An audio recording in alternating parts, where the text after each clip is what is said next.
오늘 보실 말씀은 구약성경 513면에 열왕기상 2장 36절부터 46절 말씀까지입니다. 열왕기상 2장 36절부터 46절 말씀까지 제가 한 절 읽고 여러분들 한 절 읽고 우리 교독하여 읽도록 하겠습니다. 교독하여 읽도록 하겠습니다. 왕이 제사장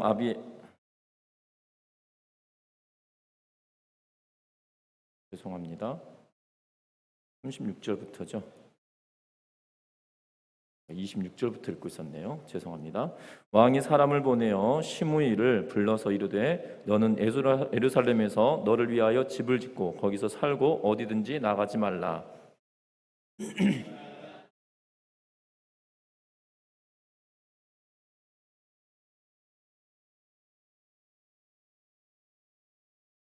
시므이가 왕께 대답하되 이 말씀이 좋사오니 내 주 왕의 말씀대로 종이 그리 하겠나이다 하고 이에 날이 오래도록 예루살렘에 머무니라.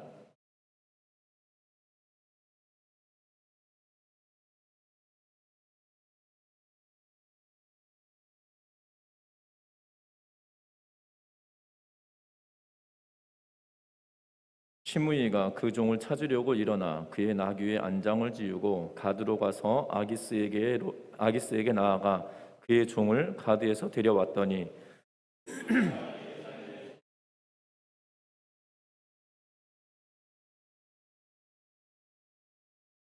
왕이 사람을 보내어 시므이를 불러서 이르되 내가 너에게 여호와를 두고 맹세하게 하고 경고하여 이르기를 너는 분명히 알라 내가 밖으로 나가서 어디든지 가는 날에는 죽임을 당하리라 하지 아니하였느냐 너도 내게 말하기를 내가 들은 말씀이 좋으니이다 하였거늘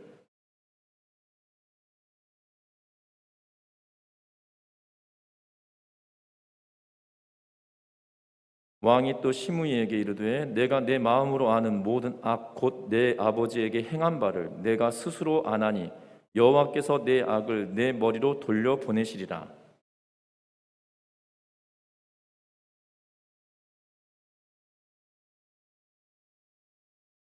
같이 읽습니다. 여호야다의 아들 분야에게 명령하여 그가 나가서 시므이를 치니 그가 죽은지라. 이에 나라가 솔로몬의 손에 견고하여 지니라. 아멘. 우리 서로 인사 나누고 말씀 나누겠습니다. 사랑하고 축복합니다. 우리는 사필규정이다라는 단어를 종종 듣습니다. 이거는 인과응보라고 하는 단어와 같은 의미를 가지고 있는 뜻인데요. 사필규정이라는 뜻은 일사자에 반드시 필, 돌아올 귀, 바를 정으로 구성되어져서 이것을 직역하면 이런 의미입니다. 다른 일이 반드시 되돌아온다라고 이렇게 번역할 수 있을 텐데요. 우리 속담으로 따지면 콩 심은 데 콩 나고 팥 심은 데 팥 난다. 그리고 선한 것을 심으면 선한 것을 거두고 악한 것을 심으면 악한 것을 거둔다라는 의미일 것입니다. 인과응보도 동일한 비슷한 의미이죠. 선한 것을 심어야 선한 것이 돌아온다라고 하면서 내가 심는 대로 거둔다라는 의미의 그러한 뜻일 것입니다. 오늘 성경 말씀에 보면 시므이가 심는 대로 거두고 있는 그러한 내용을 보게 되는데 시므이의 최후에 관한 내용을 오늘 성경을 통하여 보게 되는 것을 봅니다. 세상에 용서하고 싶지 않은 사람들이 있습니다. 그래서 세상은 정의롭지 않아서 사필 규정 소구가 통하지 않을 때가 있는 걸 보게 됩니다. 세상 살이를 하다 보면 심는 대로 거둔다라고 하는데 정말 심는 대로 거둬지는 것이 있나 싶은 생각이 들 때도 있거든요. 악한 사람은 더 좋은 것을 얻어가는 것 같고 그리고 정말 나쁜 사람이 더 부유하게 사는 것 같고 정말 사람들이 다 손가락질하면 어쩌면 저렇게 악하나 라고 하면서 모든 사람들이 그 사람을 두고 욕하는데 욕먹는 사람이 장수한다고 왜 이렇게 오래 사는지 모르겠다라는 생각이 들 때도 있는 것을 보게 됩니다. 분명한 것은 그럼에도 불구하고 하나님은 역사하고 계시고 하나님은 반드시 기억하시는 분이시라는 사실을 우리는 기억하고 살아가야 된다는 겁니다. 여러분들 다윗이 죽었습니다. 그리고 다윗이 죽고 솔로몬이 왕이 되었습니다. 그런데 다윗이 죽기 전에 솔로몬에게 당부하였던 일들 가운데 하나가 바로 이 시므이에 관한 이야기입니다. 그래서 오늘 성경은 시므이에게 어떻게 솔로몬이 처분을 내리고 있고 그리고 그 처분 내린 것에 대하여서 시므이도 동의하고 그것을 지킵니다. 그런데 이 시므이가 시간이 지나서 왕과 맺었던 약속을 어기고 그가 이 약속을 어기는 사건으로 말미암아 결국 그가 죽음에 이르게 되어지는 그러한 모습을 보게 되어지는데, 오늘 이 시므이의 모습을 통하여서 우리의 모습은 어떠한지 시므이와 비교해보고, 또한 솔로몬의 모습과 우리의 자신을 다시 한번 덧대어 보면서 우리가 믿음으로 다시금 굳건하게 세워가는 은혜가 있으시기를 주의 이름으로 부탁합니다. 오늘 말씀 36절 말씀 같이 한번 읽어보겠습니다. 36절 말씀 다시 한번 읽어봅니다. 왕이 사람을 보내어 시므이를 불러서 이르되 너는 예루살렘에서 너를 위하여 집을 짓고 거기서 살고 어디든지 나가지 말라. 아멘. 요압을 죽였습니다. 그리고 솔로몬은 다윗이 그냥 두어서는 안 된다고 경고하였던 시므이를 불러서 이야기를 합니다. 요압도 처단하고 아비아다를 파면시켜서 권력을 안정시킨 이후에 이제 시므이를 부릅니다. 그리고 시므이에게 이렇게 말합니다. 37절에 보면 이렇게 말하는데요. 36절에 이렇게 말했습니다. 너는 예루살렘에서 너를 위하여서 집을 지어라 라고 말합니다. 그리고 너는 거기서 살고 어디든지 나가지 말아라 라고 말합니다. 여기서 어디든지 나가지 말라는 것은 집 밖을 나가지 말라라는 의미가 아니라 예루살렘을 나가지 말고 예루살렘을 벗어나지 말라라는 의미로 보여지죠. 그래서 38절에 보면 분명히 너는 분명히 알라. 내가 나가서 기드론 시내를 건너는 날에는 반드시 중임을 당하리니 라고 이야기하면서 기드론 시내를 건너지 말라라는 의미가 뒤에서 다시 한번 살펴보겠지만 예루살렘의 영역, 예루살렘을 근간으로 하고 있는 그 지역을 벗어나지 말라라는 의미로 이야기하고 있는 것을 보게 되어집니다. 시므이는 고향 땅을 떠나서 살아가라고 말합니다. 시므이의 고향은 다른 곳이 아니라 베냐민 지파가 속한 바후림이라고 하는 지역에 살던 사람입니다. 이 바후림은 예루살렘 북동쪽에 위치하고 있고요. 그런데 그가 그에게 솔로몬에 말합니다. 너는 예루살렘으로 들어와서 살아라. 그리고 그것을 집을 짓고 예루살렘으로 벗어나지 말아라 라고 이야기하고 있는 것을 보게 된다는 겁니다. 그리고 기드론 시내를 건너는 날에는 반드시 죽겠다라고 이야기하고 있는 것을 보게 되는데, 분명한 것은 왕이 이렇게 명령을 내려놓고 있다는 것입니다. 어찌 보면 시므이도 생각했을 것입니다. 왜냐하면 다윗이 하였던 이야기가 그에게 들렸을지 안 들렸을지 우리는 확신할 수 없으나, 분명한 것은 시므이는 사는 동안 여전히 가슴을 졸이며 살지 않았겠나 싶은 생각이 들어집니다. 무엇 때문에 가슴을 졸입니까? 이 시므이는 압살롬에 의하여서 반란이 일어났을 때 다윗이 예루살렘 성을 떠나 도피하던 그 순간에 시므이가 다윗의 뒤를 쫓으며 비방하고 저주하였던 일들을 기억합니다. 그리고 다윗이 압살롬의 반역을 제지하고 그리고 평정시키고 난 이후에 예루살렘으로 다시 돌아올 때는 그가 다윗을 극진하게 맞이하고 있는 그러한 모습을 보게 된다는 거죠. 그가 다윗이 도망칠 때는 저주하면서 그의 뒤를 쫓아갔지만 이제 왕으로 다시 귀환하고 있는 그에게 있어서만큼은 그가 자신을 낮추고 왕을 극진히 받아들이고 있는 기회주의적인 모습이 그에게 있었다는 거죠. 어찌 보면 다윗이 솔로몬에게 시므이를 그대로 두지 말라라고 말하였던 이유는 그가 어떠한 기회가 생기면 솔로몬 너에게 대하여 동일하게 다윗에게 했던 것처럼 동일하게 할 수도 있음을 경고하고 있는 것처럼 보여진다는 겁니다. 분명한 것은 이것에 대하여 지혜롭게 처리하라라고 2장 9절 말씀에 다윗은 이야기해 놓고 있는 것을 보게 되는데요. 다윗이 이렇게 말합니다. 그를 무죄한 자로 여기지 말지어다. 너는 지혜 있는 사람이므로 그에게 행할 일을 알지니 그의 백발이 피 가운데 수월에 내려가게 하라 라고 말하고 있는 것을 보게 됩니다. 너는 그가 어떤 사람인지 기억해야 하고, 그리고 그가 행복하게 죽지 않도록 만들어 달라라고 다윗은 이야기하고 있는 것을 보게 됩니다. 지혜롭게 처결하기를, 지혜롭게 처리하기를 당부하고 있는 그러한 모습입니다. 그런데 왜 다윗도 그리고 솔로몬도 그를 제지하고 이 그를 제거하려고 했는지 생각해 보면 시므이라고 하는 사람이 참으로 막강한 사람인 것처럼 보여집니다. 왜냐하면 사무엘하 19장 16절과 17절 말씀에 보면 시므이에 대하여서 이렇게 말하고 있습니다. 사무엘하 19장 16절과 17절에 바후림에 있는 베냐민 사람 게라의 아들 시므이가 급히 유다 사람과 함께 다윗 왕을 맞으러 내려올 때에 베냐민 사람 1000명이 그와 함께하고 사울 집안의 종 시바도 그의 아들 15과 종 20명과 더불어 그와 함께하여 요단강을 밟고 건너 왕 앞으로 나아오니라 라고 성경에 기록합니다. 이 장면은 무슨 장면이냐면 압살롬의 반역을 제지하고 그리고 평정시키고 난 이후에 다윗이 다시금 예루살렘으로 돌아오는 그러한 여정 가운데 이 소식을 듣고 시므이가 바후림에서 사람 1000명을 데리고 다윗에게 나아가고 있는 모습을 보게 됩니다.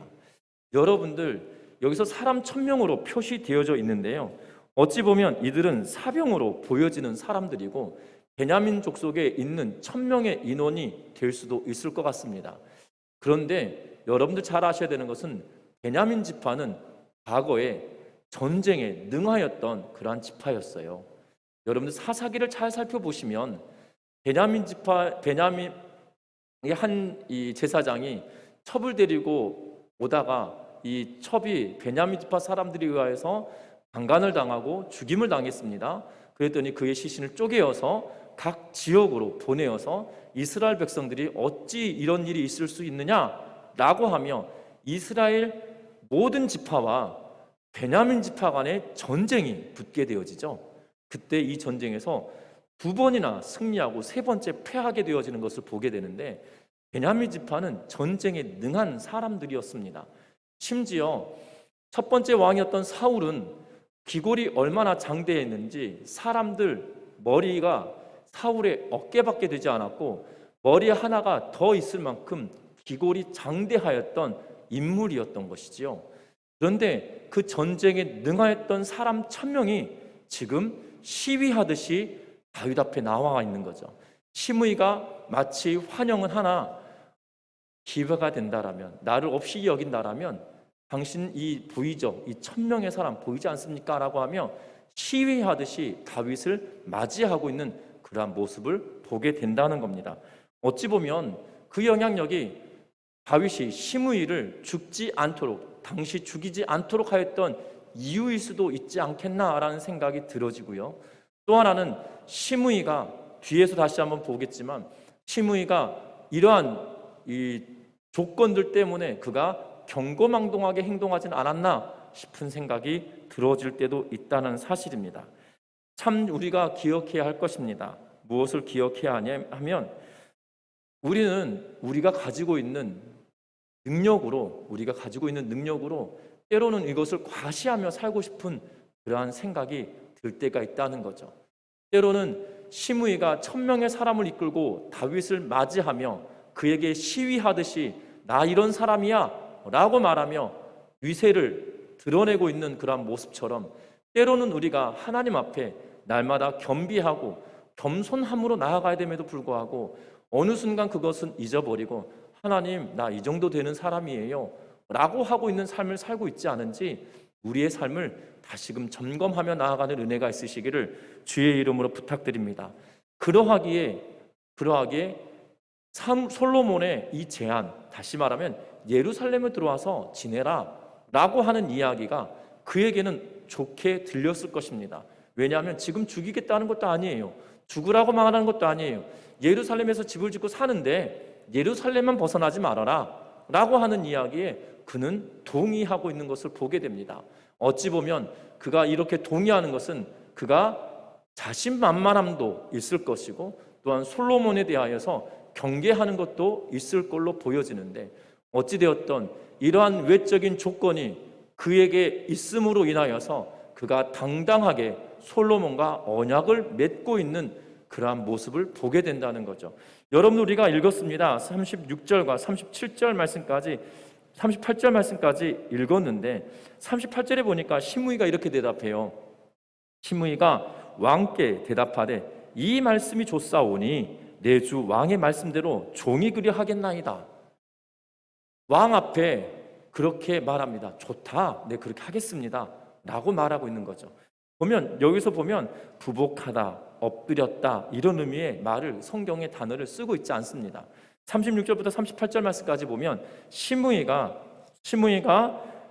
솔로몬 앞에 엎드려 있는 것도 아닙니다. 심지어 요압은 죽음을 두려워서 제단 뿔을 붙들고 그가 목숨을 구걸하고 있었던 그런 모습을 우리가 보았는데, 시므이는 그렇지 않다는 거죠. 왕 앞에 부복하는 것도 아니고요, 왕 앞에 겸손하게 나간 것도 아니고요, 왕이 제안을 했을 때 좋다, 받아들이겠다라고 하면서 그 약속을 쉽게 허락하고 있는 그런 모습을 보게 된다는 겁니다. 저와 여러분들의 삶이 겸손함으로 살아가는 은혜가 있기를 바라고, 하나님 앞에 날마다 겸비하며 나아가는 믿음의 성도님들 되시기를 주의 이름으로 부탁드립니다. 그러던 중 시므이에게 어떠한 일이 벌어지냐면 39절 말씀에 보니까 3년 후에라고 기록합니다. 시간이 지났습니다. 38절에서는 이에 날이 오래도록 예루살렘에 머무니라 라고 이야기하고 있는데, 그 오랫동안 머문 시간이 3년이 되었습니다. 3년이 되고 난 이후에 시므이의 두 종이 도망을 칩니다. 그런데 도망을 가서 가드로 갔다라는 소식을 듣게 되어집니다. 그때 시므이의 반응이 어떠하냐면 주저하지 않습니다. 40절 말씀부터 같이 한번 읽어봅니다. 40절 말씀 읽어봅니다. 시므이가 그 종을 찾으려고 일어나 그의 나귀에 안장을 지우고 가드로 가서 아기스에게 나아가 그의 종을 가드에서 데려왔더니, 아멘. 여러분들, 시므이의 행동이 참으로 이상합니다. 지금 솔로몬과 약속했습니다. 예루살렘을 벗어나지 말라라고 이야기했다는 것이죠. 여러분들 앞에서도 사무엘 하 말씀을 통하여서도 보았지만, 시므이는 몇 명의 사람을 움직일 만한 능력을 가진 사람이라고요? 1000명의 사람을 동원할 수 있는 능력을 가진 사람이에요. 어찌 보면 1000명의 군대를 가지고 있는 그러한 사람일 수도 있습니다. 그런데 그가 종 둘을 잡으러 가는데 직접 몸을 움직이고 있어요. 오늘 성경에 보면 그의 나귀의 안장을 지우고 라고 하는데, 여기 동사나 주어가 다 지금 본인 스스로가 하고 있는 것처럼 느끼도록 이 본문을 이야기하고 있어요. 본인이 지금 두 종이 거기에 있다는 소식을 듣고 안장을 지우고 마음이 급합니다. 빨리 가서 데려오겠다는 그런 생각에 마음이 급하여져 있는 것을 보게 된다는 겁니다. 그리고 가드까지는 가까운 길이 아닙니다. 가까운 길이었다라면 안장을 지웠다라는 의미가 그냥 나귀 위에 이 안장, 그러면 우리는 나귀나 이 짐승을 탈 수 있는, 편안하게 탈 수 있는 의자와 같은 걸로 우리가 생각할 수 있는데요, 그 안장에는 부속품들이 다 있는 거죠. 그냥 앉아 있을 수만 있는 것이 아니라 먼 거리를 갔다 올 수 있도록 준비되어져 있는 상태를 두고 안장이라는 표현을 쓰고 있다는 거예요. 여러분들 기억할 것은 지금 가드까지 갔다 오도록 필요한 모든 물품을 채워놓은 그러한 상태라는 것입니다. 그렇게 상태를 두고 갔다 온 거예요. 가드까지 직접 갔다 와서 종을 데려오고 있다는 사실입니다. 여러분들 잘 보셔야 됩니다. 시므이가 왜 이렇게 행동을 했을까요? 여러 가지 이유가 있을 것 같습니다. 첫 번째는 예루살렘에서만 살다 보니까 되게 지루했을 수도 있겠죠. 지루했을 수도 있을 겁니다. 여러분 그렇지 않겠습니까? 전미동 안에서만 살고 전미동에서 송촌동까지만 나가지 마라, 송촌동을 넘어가면 너 죽는다라고 하면 이 전미동 안에서만 이렇게 살면 3년을 살고 나면 이 뭐라고 할까요? 지루해질 수도 있겠죠. 왜냐하면 본인 고향도 아니고 지금 바울임에서 예루살렘에 와가지고 집을 짓고 그곳에서 삽니다. 그런데 예루살렘의 생활이 즐거웠을 수 있습니다. 왜냐하면 수도잖아요. 수도기 때문에 볼 것도 많고 즐길 것도 많았겠죠. 그런데 그것도 하루 이틀이죠. 3년여간 살고 났더니 고향 땅이 그리울 수도 있고 이 넓은 들녘을 뛰어다니고 싶은 생각도 있지 않았겠나 싶은 생각이 들어집니다. 그럴 것 같습니다. 저와 여러분들이 이렇게 넓은 이런 지역에 살다가 갑자기 좁은 지역에서 살으라고 하면 답답해서 못 살 것 같아요. 그렇지 않겠습니까? 저와 제 아내가 가끔가다 한 번씩 이런 이야기합니다. 주택에 살다가 아파트 같은 데로 가라 그러면 못 살 것 같아. 우리가 집에서 여기는 밑에 집이 없잖아요. 그러니까 이 걸어 다닐 때도 편안하게 걸어 다니거든요. 편안하게 걸으면 제 체중이 있기 때문에 편안하게 오면 쿵쿵쿵쿵 이렇게 걸어지는 느낌이 드는 것 같아요. 그렇습니다. 분명한 것은요, 이렇게 편안하게 마음 놓고 살다가 좁은 데로 가게 된다라면 염려가 되겠죠. 아이들 키울 때도 그런 것 같습니다. 좁은 데 있다가 넓은 데로 가면 얼마나 기뻐하는지 몰라요. 저희 집에 아이를 키우다가 저희 집에 있다가 좀 넓은 이 친척이나 이 가족들 집으로 가면 아이가 얼마나 자유로워하고 즐거워하고 기뻐하는지 모릅니다. 그런데 넓은 데 있다가 좁은 데로 들어오면 반대 현상이 일어나는 거죠. 사람도 그런데 바울음이 답답하고 힘들었을 그러한 상황도 있겠죠. 또 하나 우리가 의심할 수 있는 것은 이 시므이가 어떤 사람이었습니까? 1000명의 사람을 동원할 수 있는 능력가예요. 어찌 보면 솔로몬은 지금 정치적으로 안정되어져 있는 그러한 상태인 거죠. 3년 동안 살아보니 솔로몬 별거 아니구만 이라는 생각이 그에게 들었을 수도 있다는 거죠. 다윗도 다윗을 두고 지금 당대의 최고의 왕이고 모든 전쟁에서 승리하였던 대단한 왕이었던 다윗 왕에게까지도 험담을 하며 저주하였던 무지막지한 인생이거든요. 그런데 솔로몬을 3년 동안 지켜봤더니 내가 3년 지켜보니 뭐 별거 없네 라는 생각이 그에게 있지 않았겠나 싶은 생각이 듭니다.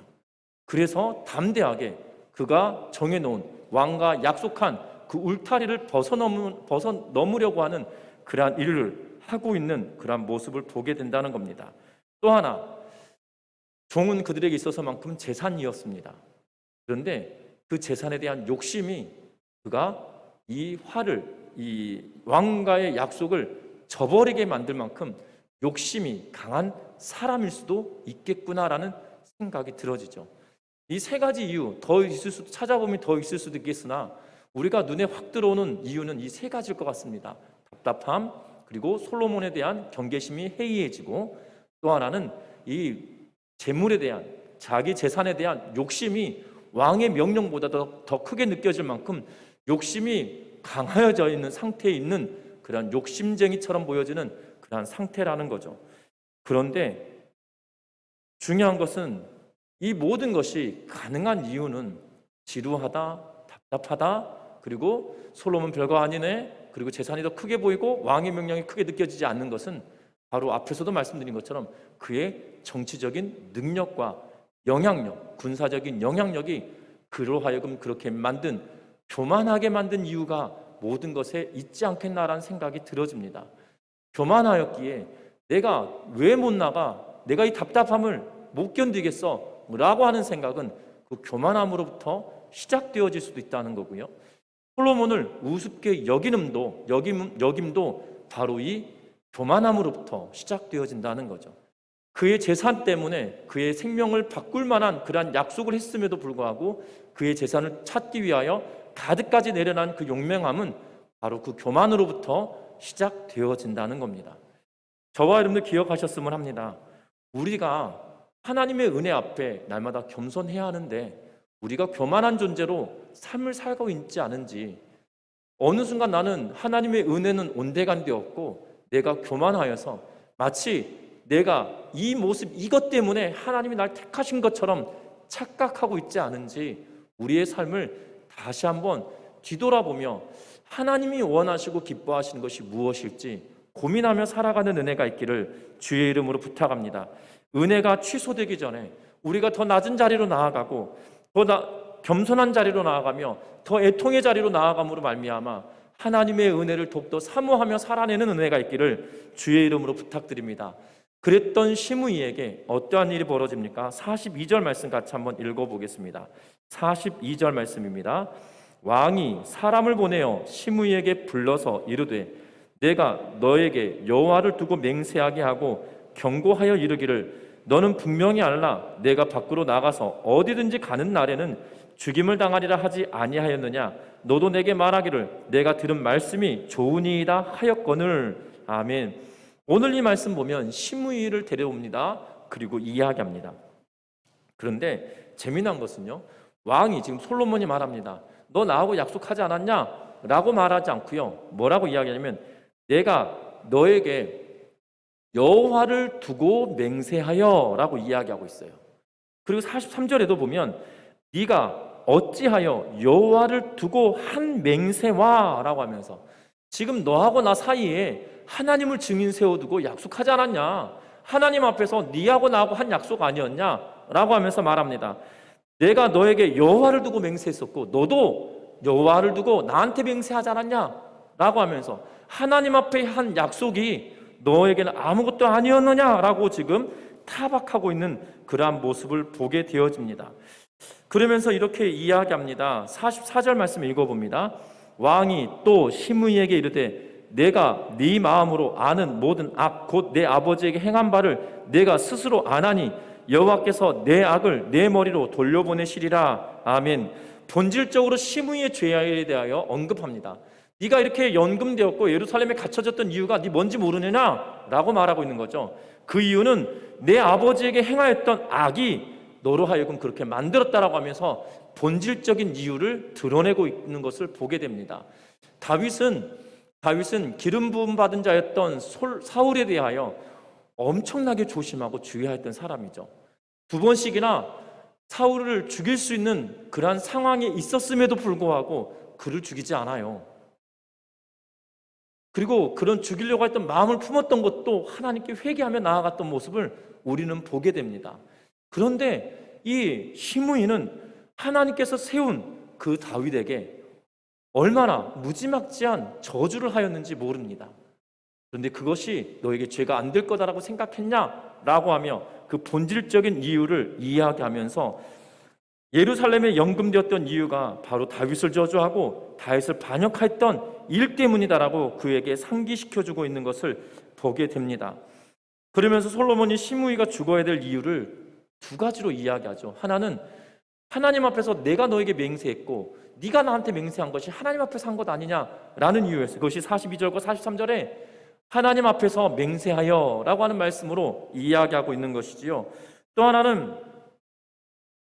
다윗을 정말 하나님께 택한 자를 네가 엉뚱하게 그를 저주하였다라는 엉뚱한 사람을 저주하였던 그 이유로 지금 죽임을 당한다라고 이야기하고 있는 것을 보게 됩니다. 어찌 보면 이 45절에 보면 이렇게 말합니다. 솔로몬 왕은 복을 받고 다윗의 왕에는 영원히 여호와 앞에서 견고히 서리라 라고 이야기하면서 시므이를 분하야를 통하여 시므이를 죽게 하고 있는 그런 모습을 보게 되죠. 다윗을 저주하였던 시므이가 이렇게 죽임을 당하게 되어집니다. 그러면서 다윗의 왕과 특별히 솔로몬의 왕위는 더욱더 견고해져 가고 있는 것을 보게 된다는 겁니다. 여러분들, 우리의 삶도 마찬가지입니다. 시므이의 모습은 결국 교만함이 그로 하여금 멸망당하게 만들었다는 거고, 또 하나 우리는 기억해야 할 것이 있습니다. 무엇을 기억하냐면 앞에 서두에서 시작할 때 말씀을 드렸지만 솔로몬의 모습을 통하여 우리의 모습을 볼 수 있다는 거죠. 여러분들 46절 말씀 한번 보겠습니다. 46절입니다.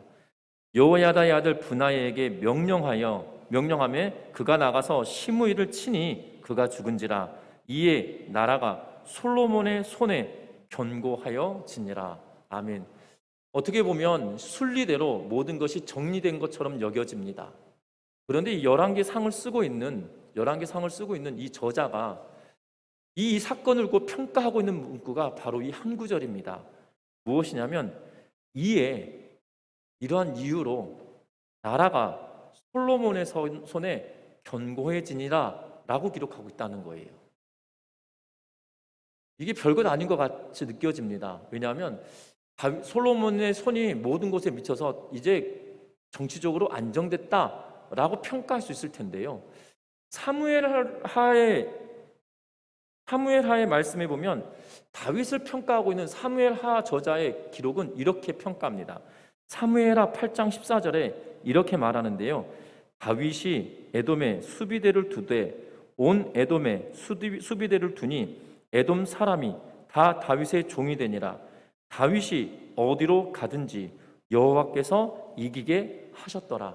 아멘. 다윗은 그가 수비들을 두었습니다. 그리고 에돔 사람이 다 다윗의 종이 되었다라고 말합니다. 여기 앞에서는 다 다윗이 행한 것을 이야기해요. 그런데 뒤에 이 사무엘하를 기록하고 있는 저자는 이 모든 행위에 대하여서 평가할 때 뭐라고 평가하냐면 여호와께서 이기게 하셨다.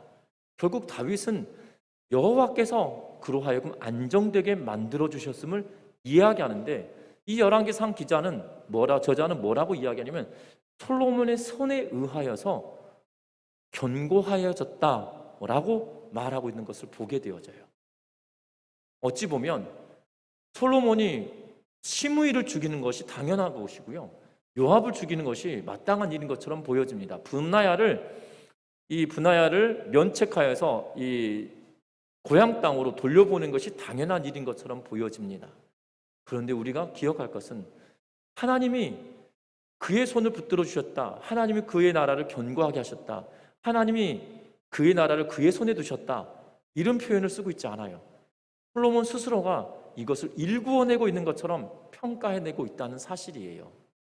어찌 보면 이 열왕기상이 주고 있는 솔로몬의 일대기를 두면서 아마 이 저자가 여기에다가 복선을 깔고 있는 것이 아닌가라는 생각이 들어집니다. 왜냐하면 솔로몬은 하나님을 잘 섬기다가 결국 그의 뜻대로 행하는 모습이 열왕기에는 기록해 놓고 있기 때문이죠. 저와 여러분도 기억했으면 좋겠습니다. 어찌 보면 솔로몬도 시므이처럼 똑같은 인간일 수 있다는 거예요. 그의 손에 의하여 나라가 안정됐습니다. 그리고 어찌 보면 그의 힘에 의하여, 그의 지혜에 의하여서 나라가 안정됨으로 인하여 그가 하나님을 떠나게 되어지는 것을 보게 되죠. 우리는 기억해야 합니다. 사람은 다 똑같습니다.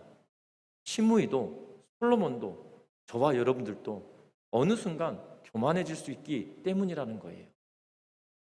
금요기도회 때도 말씀드렸지만 교만이라고 하는 것이 큰 덩어리로 확 다가오는 것이었으면 우린 그것을 거부할 겁니다. 그런데 큰 덩어리로 확 다가오는 것이 아니고요, 우리의 감정을 야금야금 먹어오는 것이 이 교만이라고 하는 거예요. 저와 여러분들 기억했으면 좋겠습니다. 우리 스스로가 날마다 하나님 말씀 앞에 겸비한 삶을 살아가야 된다는 거고, 겸손하게 주의 말씀 앞에 우리의 자신을 날마다 비춰봐야 된다는 거예요. 제 집에 딸 중에 하나가 거울을 좋아하는 애가 있습니다. 아침에도 학교 가는데 1시간씩 시간을 투자하는 아이가 있거든요. 그러면서 거울 앞에서 이렇게 말합니다. 아우, 잘생겼다, 예쁘다, 너 오늘 왜 이렇게 예쁘게 생겼냐, 이렇게 말하는 딸이 하나 있습니다. 그런데 거울을 보면서 매무새를 갖추면서 자기 스스로가 예쁘다고 느끼는 거죠. 그게 나쁘다는 의미가 아니고요, 우리도 일상을 살면서 출근하기 전이나 일터에 나가기 전이나 누구를 만나러 나갈 때 여러분들 대충 나가지 않지 않습니까? 거울을 보고 내 머리 모양이 괜찮은지, 아니면 이 몸 매무새가 괜찮은지 다 점검해 보지 않습니까?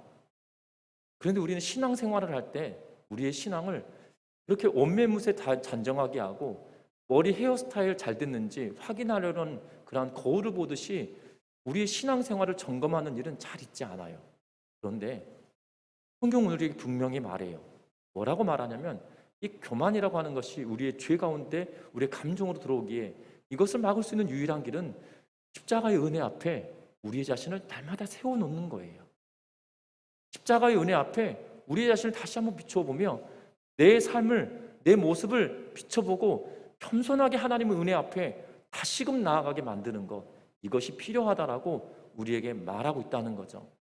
어찌 보면 시므이나 솔로몬이나 왜 똑같은 인간의 본성을 가지고 있고 우리도 왜 똑같은 인간의 본성을 가진 자들이기에 어느 순간 겸손을 잊어버리고 교만에 빠져 살아갈 수도 있다는 겁니다. 분명한 것은 저와 여러분들도 이 겸손함을 놓치지 아니하도록, 하나님의 은혜에서 떨어지지 아니하도록 하나님의 은혜 앞에 우리의 모습을 비추고 하나님의 말씀 앞에 우리 자신을 세워두면서 내가 하나님의 은혜를 잊지 않았는지 날마다 기억하며 겸비하며 나아가는 믿음의 성도님들 되심으로 말미암아 우리의 인생 가운데 하나님이 기뻐하시는 삶을 선택하고 하나님의 은혜 앞에 철저하게 겸손한 삶을 살아가는 믿음의 성도님들 되시기를 주의 이름으로 부탁드립니다. 그리하여서 하나님 보실 때에 내가 너를 사랑한다, 내가 어여쁜 자라고 불려임을 받으며 하나님께서 기뻐하실 수 있는 우리 전미중학교의 성도님들 되심으로 인하여 하나님의 기쁨을 누리며 살아가는 우리 모두가 되시기를 주의 이름으로 축원합니다. 기도합니다.